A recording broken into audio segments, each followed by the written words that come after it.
my guest is Jerry McBrayer. You are the proprietor of Tea and Spice Exchange, Suite 112 at the Fort Worth Stockyards, and you have a location in Grapevine, Texas also, correct? We do.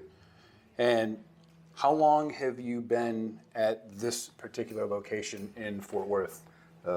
We opened in February of 2008, so we're going on 17 years. Wow. How much has things changed here at the Stockyards in the past 17 years? Dramatically. And that's because they've expanded the area. They renovated the mule barns and turned those into retail stores and restaurants. They built the Hotel Drover, which is a 5-star hotel.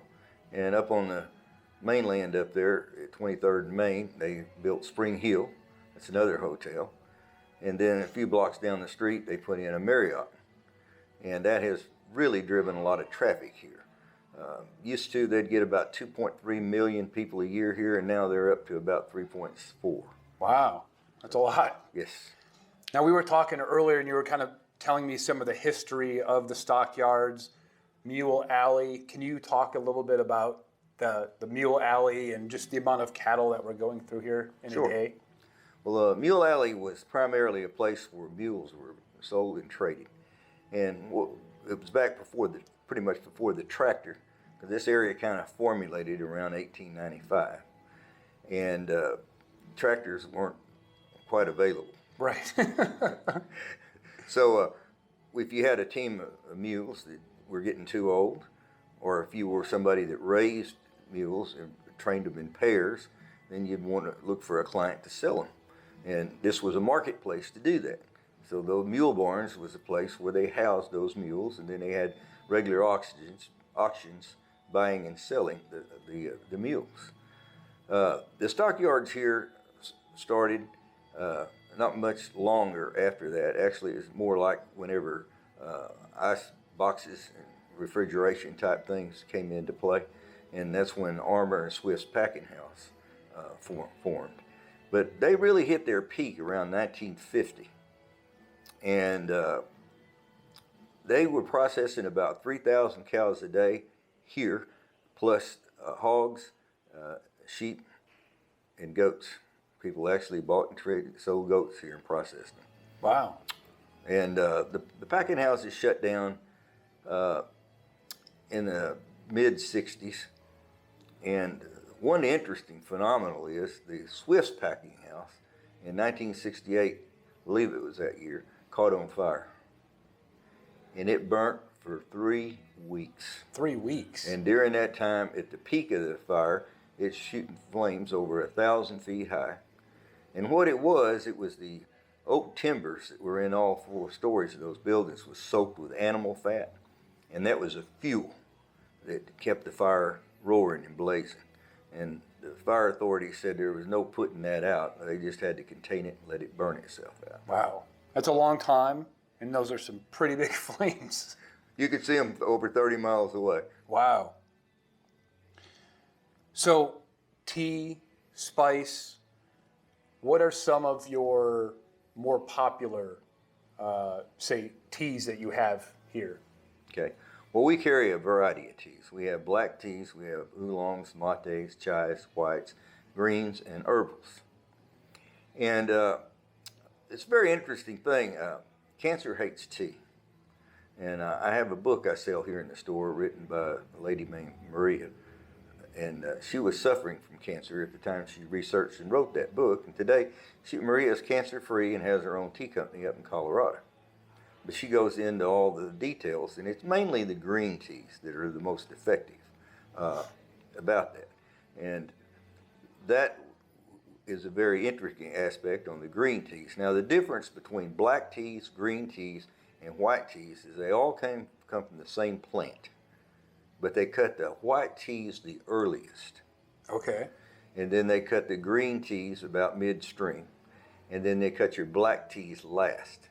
So the earliest harvest of the tea leaves, there's very little caffeine in them.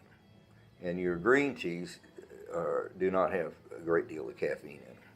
And then your black teas, now they're more richer with the caffeine because the tea leaves are at full maturity. Would that be like the chai tea? Well, not necessarily. Chai tea, what makes a chai tea is the fact that it's not just pure tea. Chai tea is generally a black tea that is blended with herbs and spices or florals. And that's what makes it a chai. And my Empress chai, it's got some really good cardamom in it.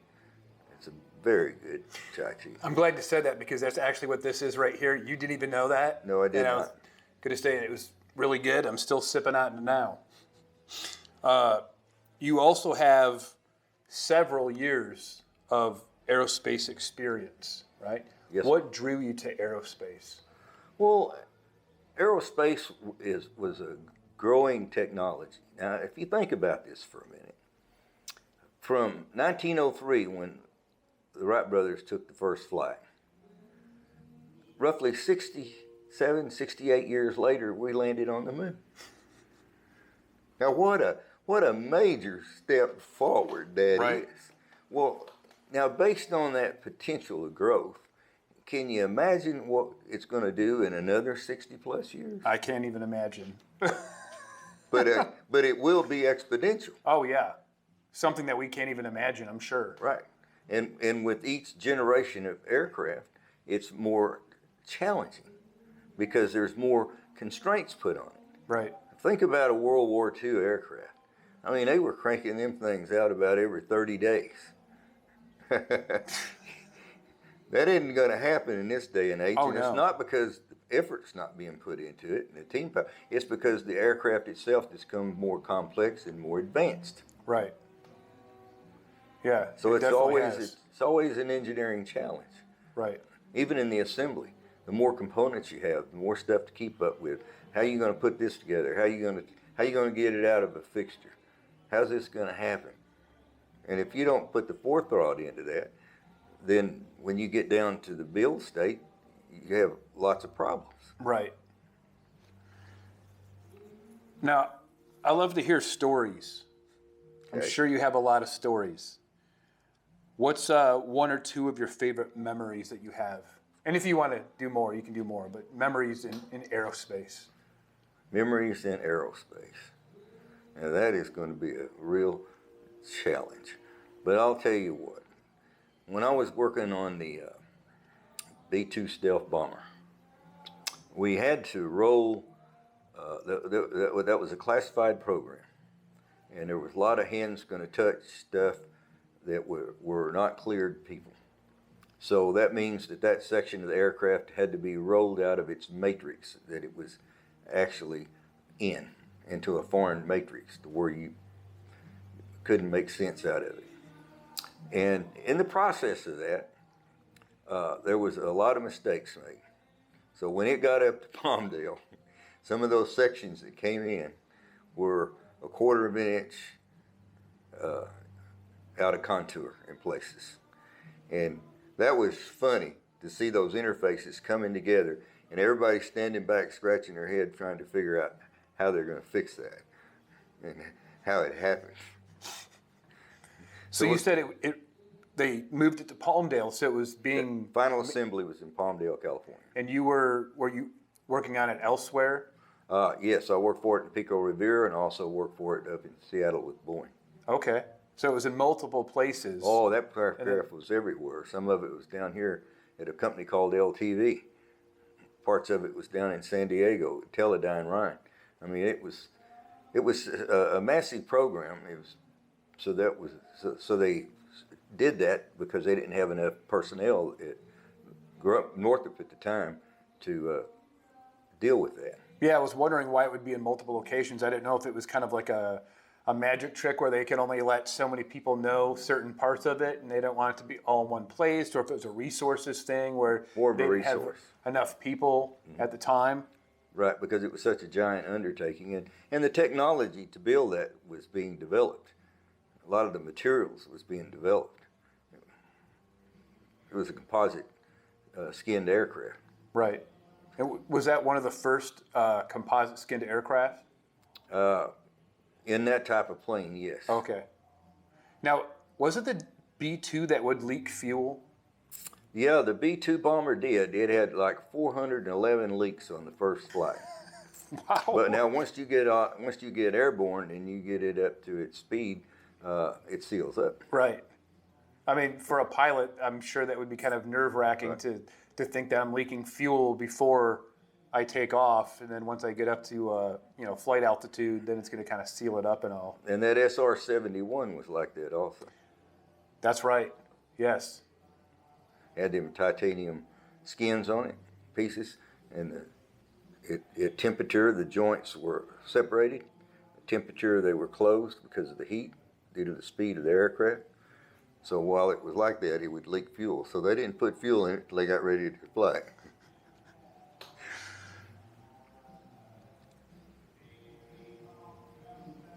Would you say that was one of your favorite aircraft to work on, or do you have a favorite aircraft or a couple favorite aircraft that you worked on? Just favorites in general? Probably the most favorite would be the F-16 because that was one of the first programs that I worked on in development. And it was very challenging because that airplane was sold to all the NATO countries. But the conditions that they wanted were they would buy all the components from General Dynamics, but they wanted to assemble the aircraft in their country. So therefore, there was a lot of specialty engineering that went into tooling requirements based on their spaces and strengths. But the irony of the story is you got to meet all of the engineers because they'd come over here and we would train them on certain things that they need to know. And most of them didn't speak English. So they had that was back before computers. So they had a hand translator book. Oh. Okay? To work on Right. translating. They knew some English, but so we would use terms like, well, don't you guys be taking any wooden nickels. And we'd do that on purpose. And we'd watch them run over there, and they'd pull out that little book, and they'd look through that translation, and then they'd just look at each other because they couldn't understand what that term meant. Right. But everybody else knew in America that grew up here, we knew what that meant. We'd also use terms like, well, don't be pulling my leg, which means don't be joking me. Right. But we'd watch them go over there, and after a while, we let them in on the secret. Right. And it was a big laugh. They were in good spirits about it.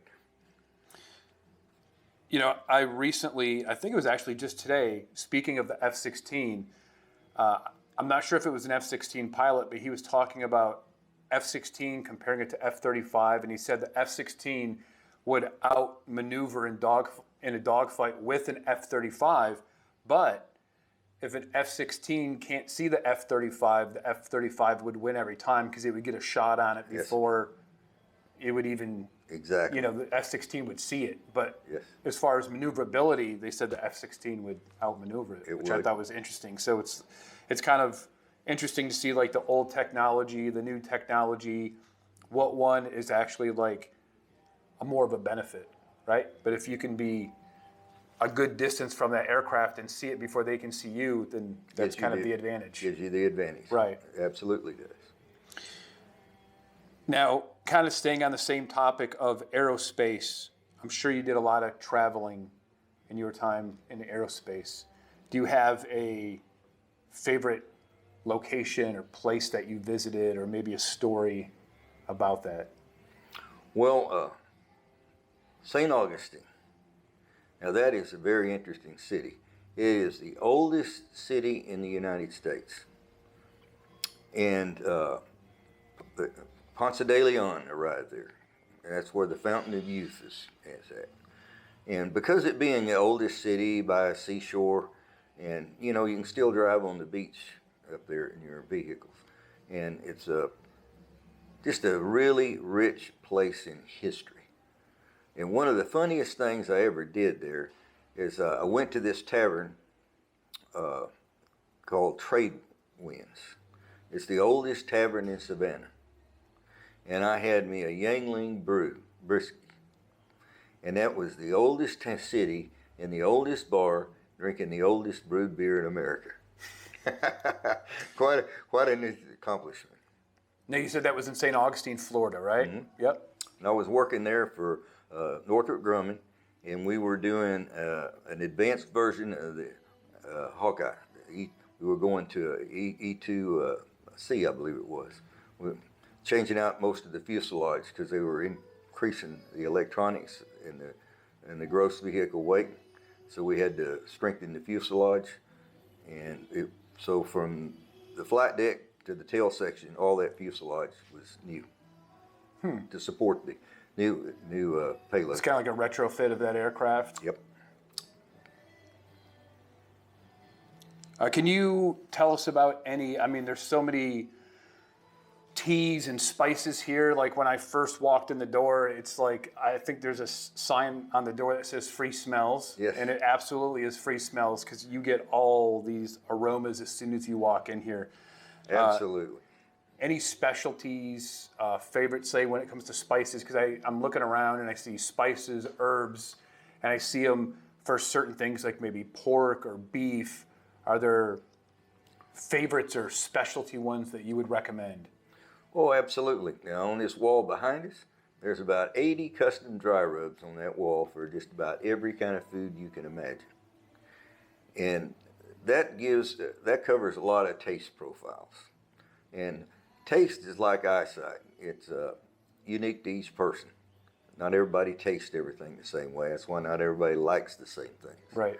But I have a variety of chicken rubs, and our most popular one is our crazy chicken. And it is very tasty. Most 85% of all the people like it as a result of it. So it's a very good chicken rub. But then again, I got 8 others, because I can take a family in here and show them how to have chicken 10 nights in a row, and it's different every night. The same way with beef. We can do that with beef. And our backwoods hickory is a big seller with beef. A lot of the guys that do these competition cooking with their briskets, they like that rub. Then we carry about 35 different sugars. And most people have never seen 35 different sugars. Right. But we carry 35 apple cinnamon cricks, bourbon black walnut, butterscotch ginger, butterscotch cream.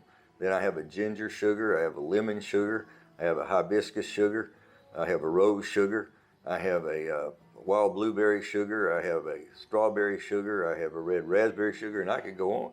But most people have never heard of those. Yeah, I just thought of Forrest Gump when Bubba's talking about the shrimp and all the things that you can do with shrimp. And it's the same way with those sugars. Right. Because they're more than just like sweets, but you can make simple syrups with them. Yeah, that's what I was wondering, like what kind of application, like what would you, if it would be food or... And that apple cinnamon crisp sugar, if I'm doing pork ribs, I'll make a quick glaze out of that. And right on the finish, those pork ribs, I'll put that apple cinnamon crisp sugar glaze on those pork ribs. I might have to then try let that. it seep in while they're warm. Right. Oh, so right after you pull it off, you put it on there? Right there on the finish. Wow. Sounds pretty good. Oh, it's delicious. So, back to aerospace. Okay. What would you say are some of the most rewarding aspects of aerospace, like working in that industry? Well, it's a teamwork environment, regardless of what group you're in. And everybody has deliveries that we got to make as far as getting drawings out, getting them out on time. And there are milestones. And a lot of times you get kind of handicapped because they'll do something that'll set you back in the program. It's a directive change, but they never move the end date. Isn't that the truth? So that means we got to work more. Right. That means we got to make less mistakes, and we got to have good coordination. And being able to work in a working environment and being able to exchange that information accurately, that's very rewarding. Right. Because think of a F-35 or an F-22 and all the components that go into that, right, and all the people that had to touch that. If that's not a coordinated effort, I'd like to know what one is. Right. And speaking of that, how have you seen aerospace change over your career? Dramatically. In my early days, we had no computer-aided design. I mean, it was a drawing board. And you had to learn and visualize 3D on flat paper. And then I remember when computers first came out, there was a CAD-M program. But it was basically a rough tool for surfacing, curvature, and NC programming of cutting tools for complex parts.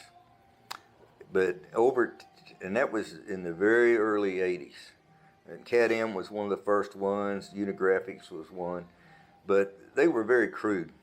But as those tools honed and refined over time, then there were other programs that popped up like CATIA, Pro Engineer, and these are more polished, refined tools. But all it did was increase your efficiency and your accuracy, which allowed aircraft companies to build more complex aircraft, but not drag them out over a ridiculous amount of years. Right.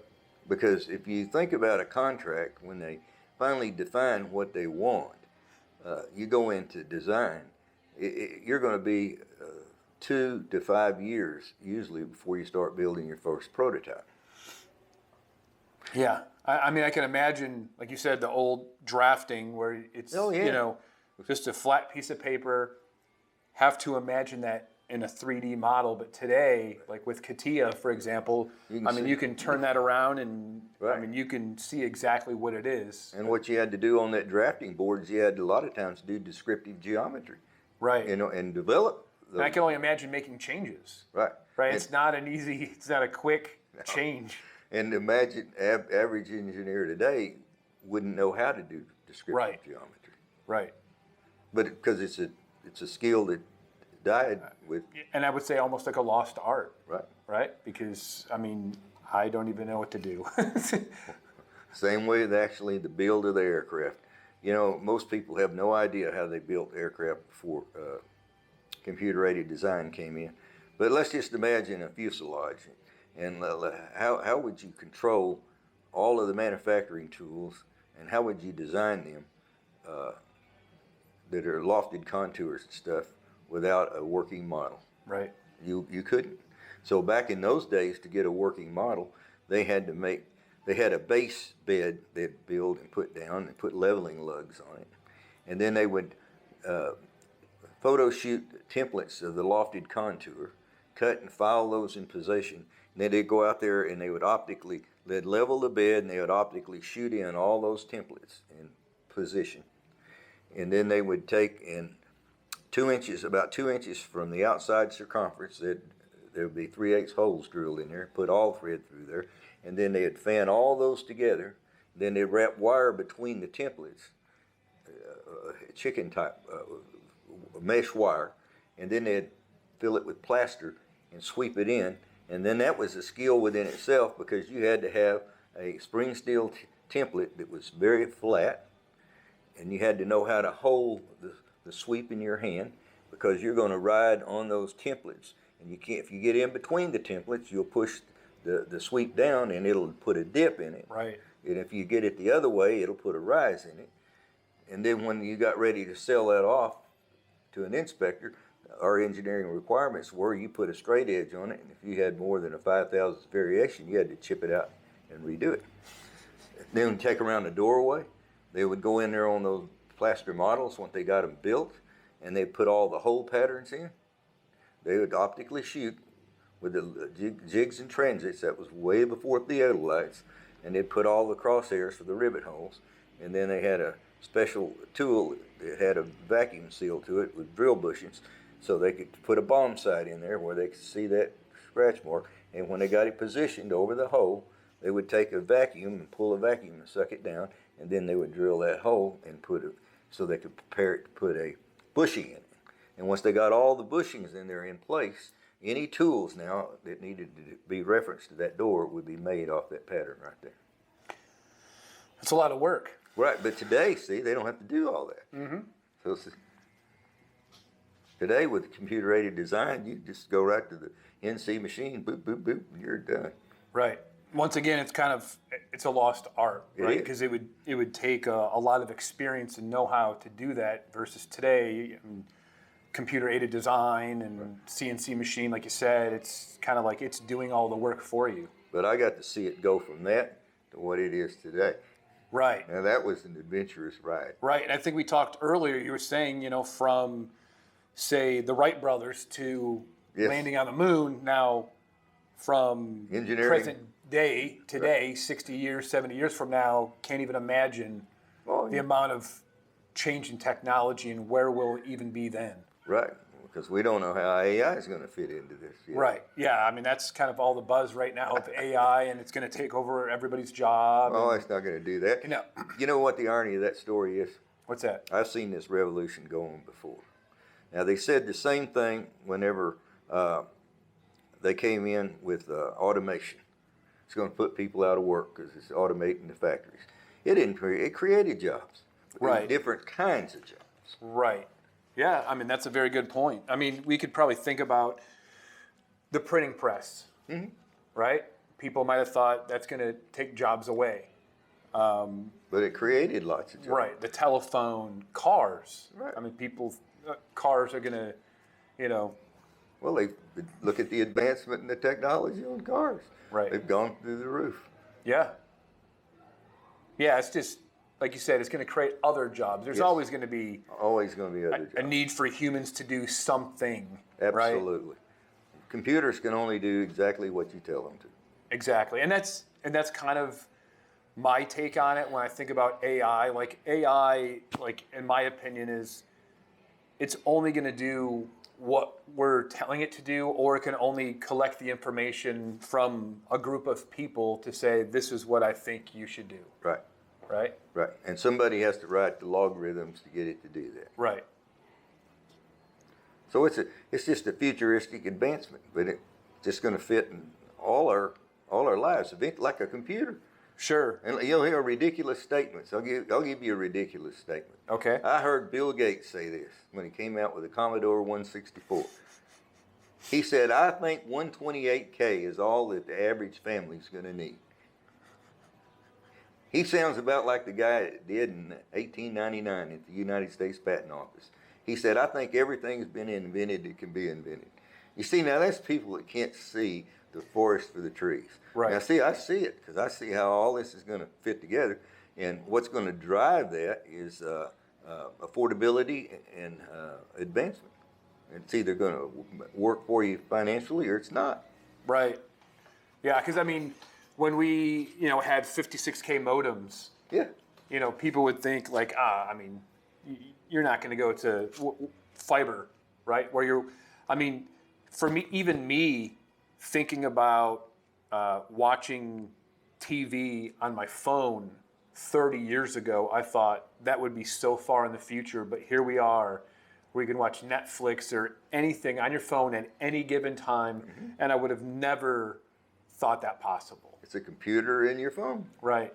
And that small. Yep. Right? From this big tube TV to a pocket-sized TV. Well, before the transistor came out, they had NC machines that had the big old tubes in them. Well, it took a room almost the size of the big old machines of the electronics with the tubes just to run the machine. Right. But nowadays, it's all in a little control panel right there at the machine.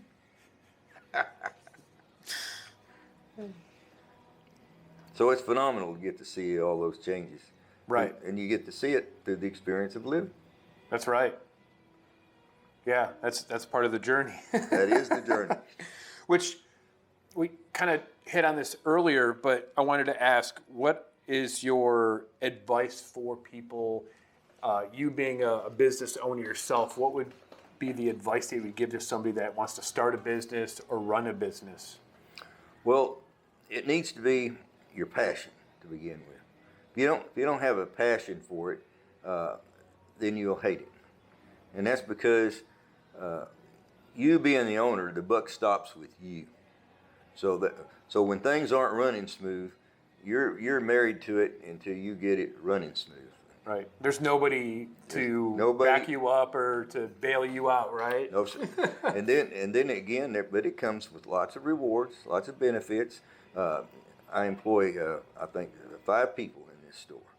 And it's a joy to be able to work with them, be able for them to make a livelihood off of this. And we all work as a team here together because we all work for the customer that walks through the front door. And as a result of that, it makes for a very harmonious atmosphere that's hard to come by sometimes in the workplaces. Yeah, especially today, I would say, you know, when it comes to customer service, just finding somebody, as they say, it's hard to find good help. And, you know, I mean, I know sometimes, you know, customers, I'm sure they can be difficult, or maybe they're having a bad day. Believe it or not, most people are not like that. Yeah? Rarely do you get one that's like that. And when I say rarely, I'd say maybe in a year's time we might have one or two customers that it's a little difficult to deal with, but all the rest of them are not. Right. That's always good. It is. But then again, that's all in how you receive the customer. Right. That's all in how much attention you're paying to their problem. And if it's something you can solve, you do it. If you can't, then you explain it to them in such a way to where they can actually understand. And right. And then if you're doing that, unless they're just a totally unreasonable person, you're going to be a walk-away winner. Right. That's great advice. Yes. Now, do you ship any of your products? We do. Everything that we sell in the store is available to ship. Is there a certain website address that I should share for that? TheSpiceandTea.com. The spices? SpiceandTea.com. SpicesTea.com. Okay. And you spell out the word and. SpiceandTea.com. Perfect. All right, this is a good place to stop for a second.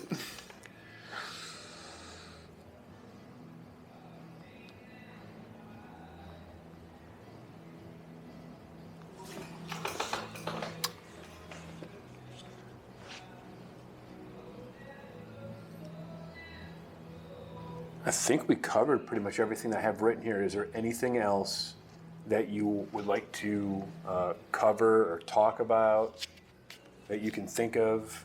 Tea, aerospace, life, anything? Life. Now that's an interesting subject. And I say that in all due respect because we don't always do things in a logical format because we don't think about it, and we should. And I'll give you a brief example, and then I'll get back to the point. A lot of your major cities, do you know what's underneath all that concrete and pavement? Some of the best farmland in the world.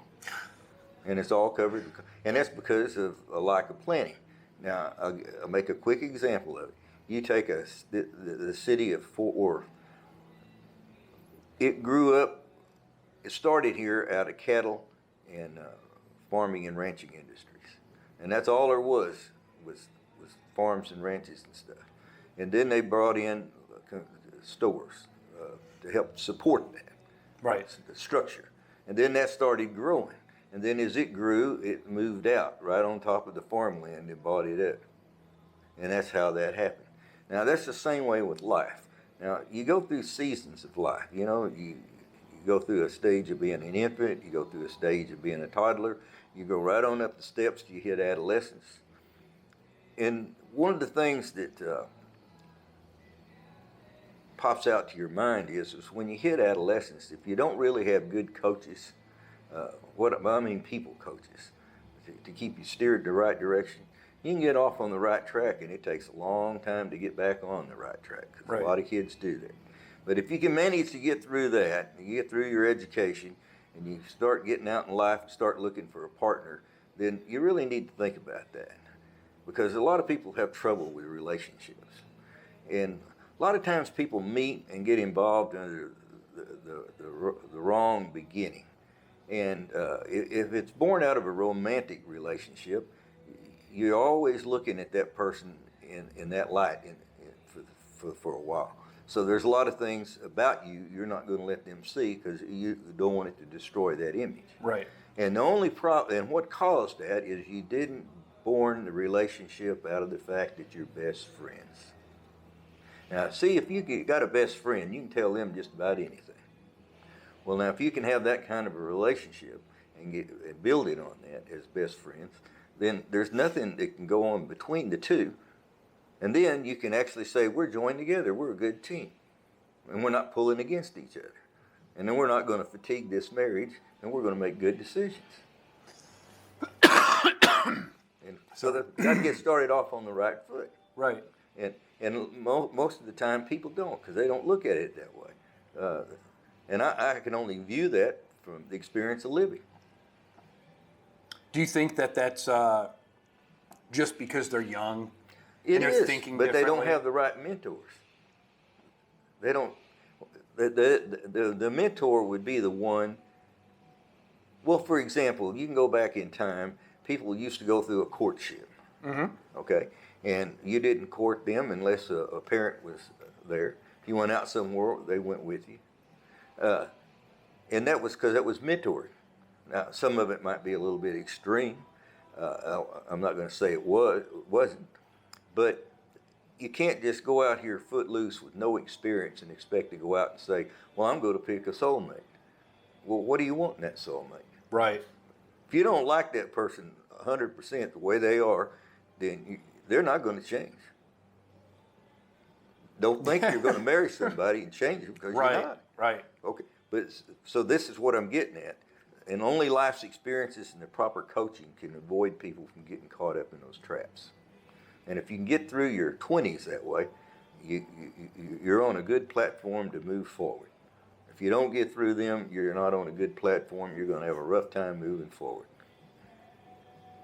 I think that's probably some of the best advice. I think so. I try to instill that with my children. Yeah. Do you have any advice, being that any additional advice, being a father, say to I would say a father and a mother, but to another father when it comes to children? As far as mentoring? As far as like your children, like bringing up children, like I have young children. I have a 10-year-old, 7-year-old, 3-year-old, and a 2-year-old. Okay. What's the best advice you would give to a father raising the children? There's more caught in a child than there is taught. And it's your behavior, your character, because they're going to see that. Right. And that's what they're going to model their life at. And most children, by the time they're 5 or 6 years old, 70% of their personality is already formed. And it's formed based on the people they're around every day. Right. So they need good leadership during those years, proper training with parenting skills. Sure. And that is so important. And if a lot of young people don't take that under consideration, they just, and they learn over the years. Right. But the hard way sometimes. Yeah. Right. But yeah, they do. And if you can just, and every child's different. I mean, right. Personalities are different. So what works with one child's not going to work with the other one. But you got to have enough mindset to understand that's not going to work that way. Sure. And they don't come with a set of instructions. Right. Ain't that the truth? No, they don't. No, they don't. But you can get through it with them. People need to understand. You got to let them make mistakes and suffer the consequences. Right. That's learning. Yep. That's the only way they're going to learn, right? That they will, and you can forewarn them and say, okay, if you want to do that, go ahead. But here's what I think is going to happen.